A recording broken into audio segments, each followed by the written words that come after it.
Muchas gracias por la invitación, Roque. Eres muy gentil por tus palabras y de la misma manera, Augusto. Recibí el día sábado, hace muy pocos días, la invitación de Augusto para hacerles una presentación acerca de la economía peruana, latinoamericana y el conflicto bélico Rusia-Ucrania.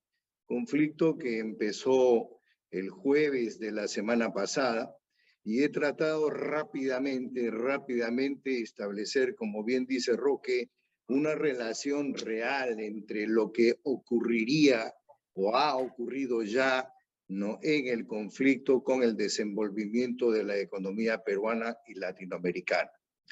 Tampoco puedo dejar de reconocer que vivimos una profunda incertidumbre política profunda y que sigue afectando y seguirá afectando el desenvolvimiento de la economía. Mi presentación tiene 4 partes. La primera parte es el panorama internacional. La segunda parte es el impacto económico del enfrentamiento bélico. Y la tercera parte, la economía peruana y sus perspectivas. En esta tercera parte trato de relacionar las perspectivas de la incertidumbre política, las perspectivas del conflicto bélico con lo que podría ocurrir en la economía en el corto y mediano plazo. Y evidentemente termino la presentación con las conclusiones pertinentes.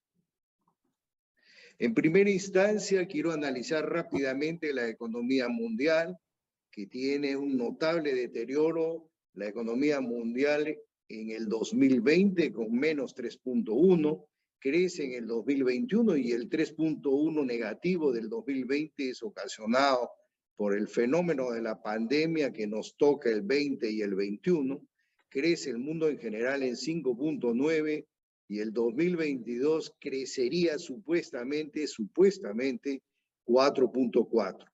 Yo creo que esa cifra va a ser bastante menor porque creía yo inicialmente que iba a ser un conflicto de corto plazo, pero ya siento que vamos casi a una semana del inicio del conflicto y no veo soluciones inmediatas. El grupo que más crece, lógicamente, es Asia emergente, seguido de la zona de euro, y el grupo que menos crece es Latinoamérica, ¿no? Con un nivel de crecimiento de 2.1 promedio. En el lado derecho pueden ver el comportamiento del Producto Bruto Interno de Latinoamérica 2021 y 22, y vemos el caso peruano que tuvo un decrecimiento de menos 11.1 y en el 2021 de 13.3, que fue el resultado de un rebote estadístico. Ojo, si yo decrezco o disminuye mi crecimiento en menos 11.1, lo lógico es que mi crecimiento en el año siguiente fuera de 17, 18, 19, 20%. Miren el caso chileno, decreció menos 5.8 y creció el doble, 11.8. Eso es lo que esperábamos en el 2021, pero allí la afectación de la pandemia más la incertidumbre política determinó que tuviéramos un resultado favorable, pero es el resultado de un rebote estadístico. En relación a la inflación global, inflación mundial, el año pasado la inflación mundial alcanzó niveles de 4.4, todos los países del mundo crecieron el nivel inflacionario, no fundamentalmente por el tema de los alimentos, ¿no? Y con el conflicto yo creería que el nivel inflacionario va a seguir creciendo a niveles de hasta el 6%. En el lado derecho está la inflación de los países latinoamericanos. Solamente Bolivia y Ecuador mantienen niveles inflacionarios bajos, seguido de Colombia, Paraguay y Perú. El caso peruano es triste porque siempre mantuvo un nivel de inflación bajo, entre 1 y 3%, en el 20, 2.15 y en el 2021, 6.9. un nivel inflacionario exageradamente alto, en donde yo considero que la mayor proporción de ese nivel inflacionario alto fue la incertidumbre política que le pegó directamente al tema del tipo de cambio, y el tipo de cambio se disparó, ¿no?, a niveles elevados de 4.14, 4.2, ¿no?, y llevó a que la inflación sea elevada. La inflación no es otra cosa que el impuesto que afecta más a los más pobres. En relación a las reservas internacionales son los recursos que mantiene, ¿no?, el Banco Central de Reserva, los bancos centrales de reserva, y que sirven lógicamente para contrarrestar la volatilidad cambiaria, ¿no? En nuestro caso, el nivel de reservas es de 78.000 millones de dólares. El mayor nivel de reservas lo tiene Brasil, seguido de México, Perú, Colombia.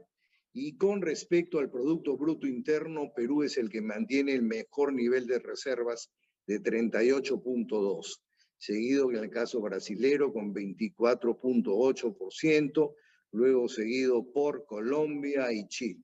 Es decir, la relación entre las reservas internacionales netas y el Producto Bruto Interno.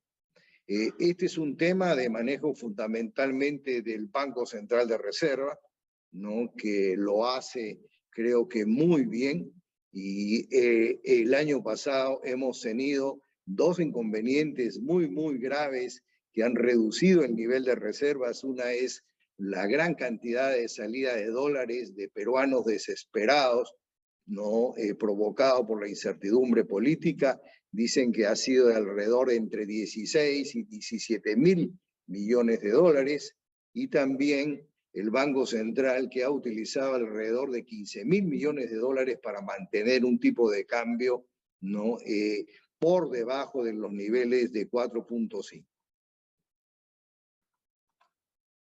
La inversión extranjera directa no es otra cosa que los recursos que provienen del exterior. Lógicamente, la mayor inversión la tiene Brasil, seguida de México. Luego tenemos el caso peruano, Colombia, Chile y Argentina, ¿no? El deterioro del año 2020 se puede observar en todos los países de América Latina. No llegan recursos del exterior ocasionados por el tema de la pandemia. Se mejora en el año 2021. El mejor resultado de la mejora del 20 con el 21 lo tiene Perú, seguido del caso brasilero. Aquí me quiero parar un ratito en el caso peruano. El Perú requiere para vivir entre 9.000 a 8.000 millones de dólares de inversión extranjera directa. El año pasado tuvimos 6.200 millones, ¿no?, de dólares. Este año, no porque lo dice Javier Zúñiga, sino porque lo dice el Banco Central, la inversión extranjera directa sería de 0. Y eso sería realmente grave, y eso está provocado fundamentalmente por la incertidumbre política. El impacto económico del enfrentamiento bélico. El impacto económico, lógicamente, va a llevar, ¿no?, a un aumento, ha llevado a un aumento de los precios de los hidrocarburos, como lo vamos a ver más adelante, ¿no? Está llevando a un incremento, ¿no?, de la inflación. De la misma manera, incremento en la cotización de los minerales, una volatilidad permanente en los mercados financieros, y eso va a conducir a una desaceleración de la economía. La economía se va a desacelerar, ¿no?, definitivamente por este conflicto, y lógicamente eso va a depender, ¿no?, de cuánto tiempo va a durar, ¿no?, este conflicto, y cuáles son las especulaciones de incertidumbre en el corto plazo del conflicto.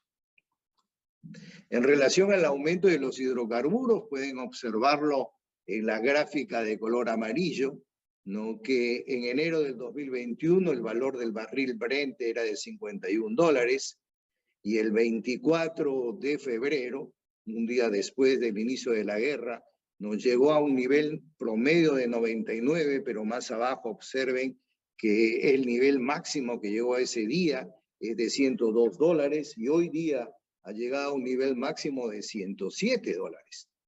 Eso significa, pues, que lógicamente la afectación de todas las consecuencias que origina el tema de los hidrocarburos, ¿no? Y Rusia abastece prácticamente de hidrocarburos y de gas a casi todos los países de Europa. Por lo tanto, no hay una afectación directa en el tema de los hidrocarburos originada por el conflicto bélico.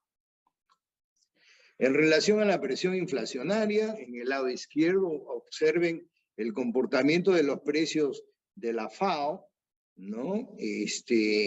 Que es el análisis diario acerca del crecimiento de los alimentos para el año 19, 20, 21 y 22.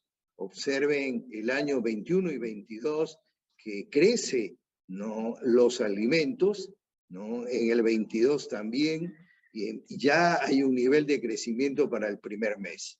En el lado derecho puede observarse que el nivel de inflación global, causada fundamentalmente por el tema de los alimentos y, lógicamente, el tema del combustible, podría llevar a la inflación a niveles de hasta el 6%. Sin conflicto podríamos estar en niveles evidentemente de alrededor del 4.4% y irse reduciendo el tema inflacionario sin conflicto hasta el 3.3%. En relación al incremento en la cotización de los minerales, lógicamente, del 23 al 24 de febrero, inicio del conflicto, creció el zinc, creció el oro, creció el estaño, creció la plata, creció el plomo, creció el cobre, pero evidentemente los que más crecen en circunstancias de esta clase son fundamentalmente, pues, el oro y la plata, que son lo que se denominan los minerales de refugio. Lógicamente, ya al 28, ¿no?, de febrero, ayer lunes, ¿no?, como pueden observar en la columna de la derecha, ya los niveles empiezan a ceder en el oro y la plata, pero se mantienen todavía los niveles de crecimiento, ¿no?, en el resto de los minerales.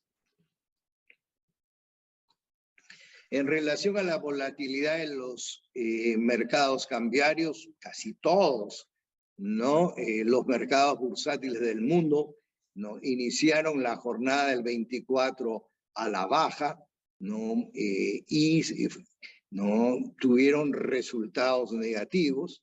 He colocado también la columna al 28 de febrero, en donde continúan los resultados negativos en casi todos los casos, pero ya a niveles menores.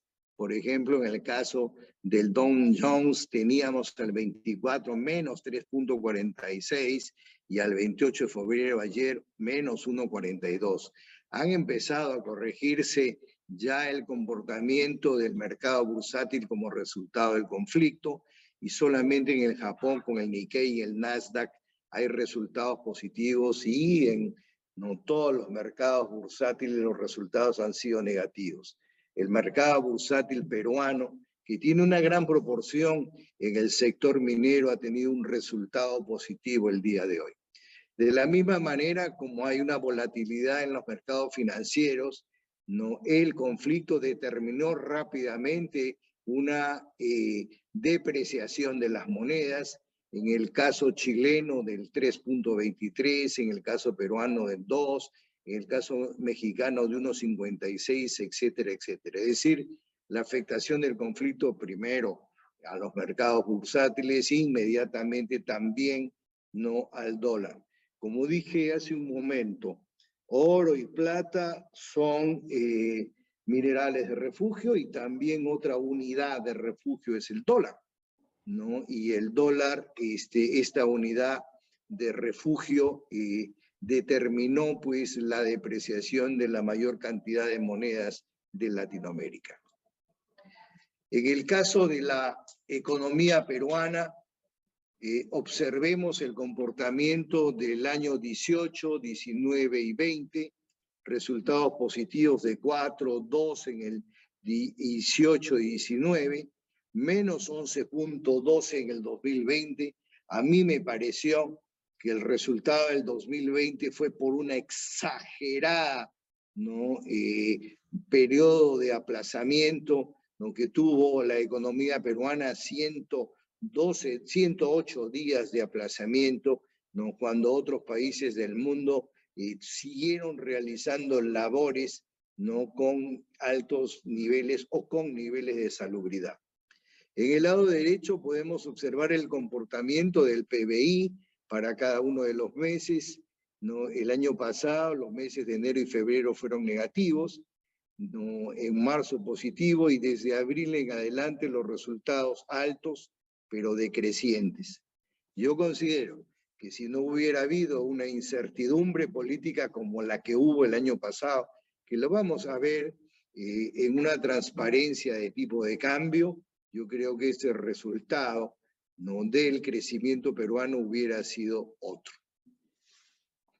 En el lado derecho podemos observar las actividades, ¿no? Que tienen resultados favorables, ¿no? En los meses de enero y diciembre de 43%, de transporte y almacenamiento de 17%, del sector agropecuario 3%, pero hay sectores que en el mes de diciembre han tenido resultados negativos, como minería, hidrocarburos, como financiero y seguros, como construcción y pesca, que arrojan, todos ellos corresponden ni más ni menos que el 23.42% del crecimiento del PBI. En esta transparencia podemos observar en el lado izquierdo el comportamiento del PBI peruano, 2 años positivos, 18-19, pero años bajos, ¿no? Y en el 2020 un año negativo, y en el 2021, el año pasado, un resultado de 13.3. Ante la pregunta de cuál sería el resultado del 2022, inicialmente el Ministerio de Economía consideraba que íbamos a alcanzar un nivel de crecimiento de alrededor de 4.8%, después cambió de parecer 3.8%, después ha vuelto a cambiar de parecer y está en 2.8%. Repito, la incertidumbre política y el conflicto afectan este nivel de crecimiento de la economía peruana, y para ello tengo tres resultados. Un resultado optimista de 3%, un resultado conservador de 2% y un resultado pesimista de 1.5%. Repito lo que he indicado anteriormente. Si hubiera ¿no? una tranquilidad política, yo creería que este país estaría creciendo para este año 2022 un 4.8%, un 5% fácilmente.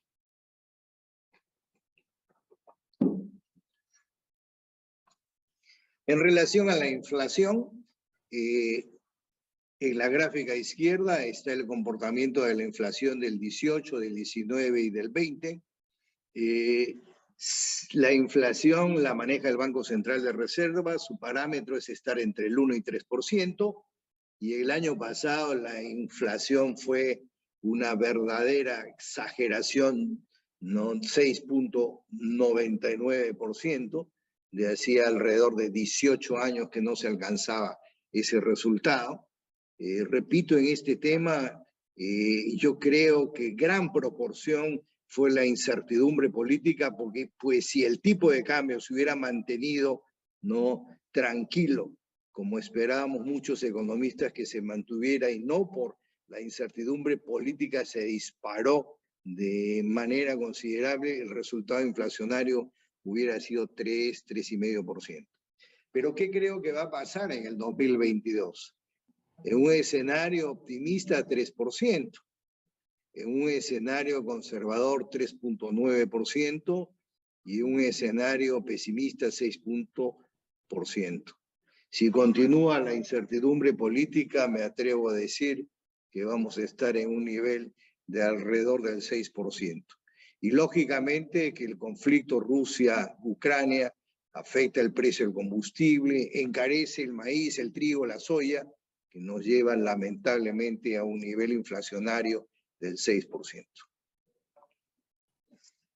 Este es el comportamiento del tipo de cambio y he tratado de presentarles el comportamiento del tipo de cambio durante todo el año 2021, en donde, como ustedes pueden observar, que se inició en 3.6, 24, 3.639, en la segunda vuelta se fue a 3.8, ¿no? El resultado de la segunda vuelta 3.9, la proclamación del señor Castillo 3.9, la salida del gabinete de Bellido, ¿no? 3.9, alcanzó un nivel máximo en octubre de 4.134, ¿no? El anuncio de Omicron tuvo una afectación, ¿no?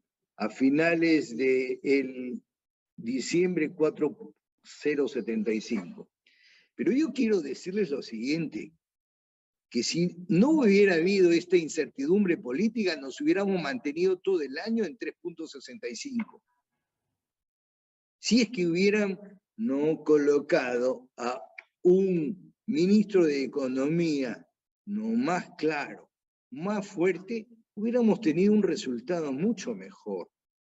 Y hemos tenido estos resultados, ¿no? Que hemos llegado hasta el 4.134, ¿no? Que ha significado afectar de manera decisiva la inflación, porque todos aquellos productos importados, maíz, trigo, soya, que generan los aceites, el incremento del combustible con un tipo de cambio alto determinó que la inflación sea elevada.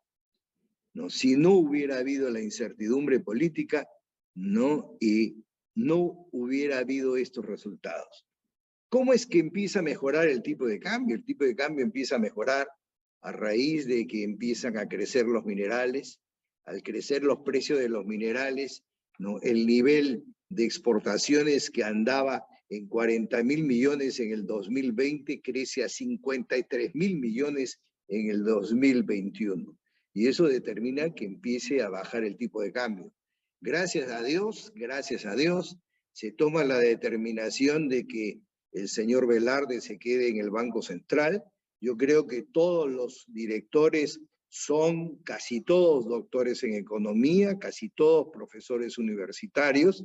Gracias a Dios, no estamos en buenas manos en el manejo del tipo de cambio y en el manejo inflacionario. ¿No? Observen aquí que muestro el resultado del tipo de cambio con la salida del gabinete de la señora Vázquez, con la salida del gabinete del señor Velarde. En el estallido del conflicto crece el tema del tipo de cambio. Las declaraciones de Carolyn López también tienen una afectación en el tema del tipo de cambio. Es decir, que si es que no hubiera incertidumbre política, yo creería que este país se manejaría con un tipo de cambio de 3.65. Pero como los escenarios están vinculados al tema político y a un conflicto, yo creo que podríamos pensar en tres escenarios. Un escenario optimista de 3.7, un escenario conservador de 3.95 y un escenario pesimista de 4.20. En el corto plazo y en el presente año, pero a medida que los precios de los minerales no sigan creciendo, no como resultado de la recuperación económica, como resultado del fin del conflicto bélico, yo creo que a mediano plazo no van a ingresar mayor cantidades de dólares porque los inversionistas de países europeos han empezado a colocar sus recursos en países emergentes y han empezado a ingresar al Perú. En relación a cuál es el impacto por sectores del conflicto de Rusia-Ucrania, voy a analizar solamente el 30% del peso del PBI, ¿no? Que corresponde inicialmente al sector agropecuario y pesca. Y lógicamente que en la medida que el conflicto bélico se extienda tanto tiempo, que ojalá termine rápidamente, la demanda mundial por alimentos será mayor, ¿no? Y lógicamente el precio de los alimentos no se incrementarán, ¿no? Y lógicamente la mayor demanda será por alimentos no perecederos y por enlatados. En el caso de la minería metálica, no veo un alza en la cotización de los minerales de manera continua que podría incentivar a las inversiones del sector. Ojalá que me escucharan algún miembro del gobierno, ¿no? Porque sería una magnífica oportunidad para abrir las puertas, ¿no?, al sector minero. En el año 1988, donde hubo un crecimiento de minerales, en el año 1998, que hubo crecimiento de minerales, y en el año 2006, ¿no?, el crecimiento de los precios minerales permitieron que ingresaran grandes inversiones al sector minero y permitieron que la economía creciera a niveles de hasta el 6,5, 7%. Querría decir que esta alza, ¿no?, que proviene de un hecho que no me agrada, que es un conflicto, podría incentivar las inversiones en el sector, ¿no?, y podríamos recoger inversión extranjera como resultado de mayores márgenes. En relación al gas y a la electricidad, el incremento del petróleo en el corto plazo sería controlado a través de la liberación de reservas de crudo, ¿no? Está impactando en los precios de los combustibles. Hace un momento les decía que hoy día ha llegado a un nivel máximo el Brent de $107. En el caso de la electricidad, el aumento de su precio se vería más por tema de presiones cambiarias. Yo tengo la esperanza, ¿no?, de que como mayor ingreso de dólares, el tipo de cambio se maneje por niveles de 3,7 y que no tenga afectación, no política. En relación al tema del turismo, el elevado costo de los combustibles va a encarecer el transporte y lógicamente va a perjudicar la actividad turística tanto interna como externa. En relación a los restaurantes, el alza de precios de los alimentos, como presenté hace un momento, la FAO continúa en alza de precio de los alimentos. La inflación mundial terminaría en alrededor del 6%. Los precios de los alimentos reducirían los márgenes de ganancia en los restaurantes, que se compensa lamentablemente con aumentar los precios de las cartas de este sector. En relación al transporte, el aumento de los fletes marítimos y aéreos debido a mayores costos de combustible nos determina que los sectores de comercio y de manufactura se verían afectados con el encarecimiento de las importaciones. En relación al comercio exterior, un ejemplo, ¿no?, de los fletes. Antes del inicio de la guerra, en la semana del inicio de la guerra, ya las navieras elevaron los precios de los fletes en un 12%, como resultado del inicio de la guerra que todavía no se había iniciado. Los sectores que he analizado corresponden al 30%, ¿no?, del Producto Bruto Interno, ¿no? Como todo conflicto, hay sectores que podrán estar beneficiados y hay sectores que lamentablemente se sentirán afectados. Finalmente, las conclusiones de esta presentación: el aumento de casos del COVID generado por la variante del Omicron determinó pues una elevada inflación mundial y una interrupción permanente en el suministro mundial que determinó pues lógicamente el incremento de los precios de los fletes a nivel mundial y que ha causado que el crecimiento mundial estaría en alrededor de 4,4%, liderado e impulsado por Asia emergente, ¿no?, y por la zona euro. Y Latinoamérica lamentablemente sería aquel grupo o aquel continente que tendría el resultado más bajo en el presente año.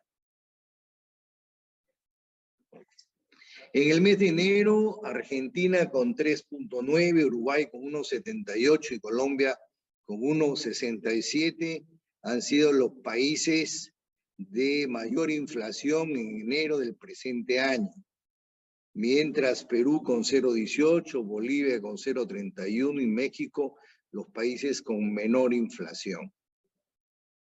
La inflación, lamentablemente, no va a sufrir como resultado del conflicto que eleva los combustibles y va a continuar de acuerdo a lo que indica la FAO, en el incremento permanente de los alimentos. Al finalizar el año 2021, Brasil acumuló la mayor cantidad de reservas internacionales, seguida de México y de Perú. Pero los países con mayor proporción en la relación de reservas internacionales sobre el PBI es Perú con 38,2%, seguido de Brasil con 24,8%. Este es un tema que creo que es trascendental. En los siguientes meses se prevé un incremento de las reservas internacionales en Latinoamérica como resultado de la fuga de capitales europeos ante la amenaza y la continuidad del conflicto de Ucrania. Brasil y México han sido los países que han recibido mayor cantidad de inversión extranjera directa, 46.000 millones y 31.000 millones. Y en términos proporcional, Perú y Chile han sido las economías que mayor incremento han tenido de inversión extranjera directa con respecto al 2020, que fue el año de la afectación directa del coronavirus. El conflicto entre Ucrania y Rusia tendrá efectos inmediatos como a mediano plazo en la economía mundial. El efecto inmediato es evidentemente el tema del incremento del precio del combustible y las presiones inflacionarias, el incremento en la cotización de los minerales y la volatilidad en los mercados financieros, que afectan definitivamente el comportamiento de la economía mundial. En diciembre del 2021, la economía peruana creció 1,72%, registrando un nivel de crecimiento positivo de 13,31 con respecto al resultado negativo de menos 11,12%. Fue el resultado negativo, casi más bajo de todo el mundo. Panamá, Perú y España fueron los países que tuvieron el resultado negativo más bajo de todo el mundo. Las actividades de alojamiento, restaurantes con 32%, transporte, almacenamiento, correos con 10%, agropecuario con 9%, fueron los sectores con mayor crecimiento, mientras que los sectores de menor crecimiento fueron minería con el 6%, el sector financiero y de seguros. Nunca he visto a financieros y seguros con resultados negativos, pero los ha tenido, y el sector construcción con casi 9% y pesca con 12%. Dada la actual coyuntura política en el Perú y los efectos del conflicto Ucrania-Rusia, yo preveo que el nivel de crecimiento del Perú estará entre 3 y 1,5%. Sin incertidumbre, yo me atrevería a decir, de que el nivel de crecimiento peruano, sin incertidumbre política, debería de estar alrededor del 5%. En relación a la inflación, probablemente alcancemos un nivel del 6%. Con un tipo de cambio de 3,7, este nivel inflacionario evidentemente se reduciría alrededor de un 3%. Y el tipo de cambio podría ascender, no solamente por el tema del conflicto, sino por el tema de la incertidumbre política, lamentablemente hasta niveles del 4,2%. Las cifras pronosticadas para el 2022 contemplan de manera significativa pues el efecto del conflicto que deja temas o consecuencias al mediano y largo plazo. En el corto y mediano plazo, las exportaciones de los sectores económicos productores de alimento, como el agropecuario y pesca, al igual que la minería y metálica, serían beneficiadas por una mayor demanda internacional y evidentemente por un mayor precio. Caso contrario, en los sectores de energía, gas y electricidad, hotelería y restaurantes y transportes, sufrirían lamentablemente una desaceleración de sus actividades económicas ante un incremento de los precios del petróleo y alimentos.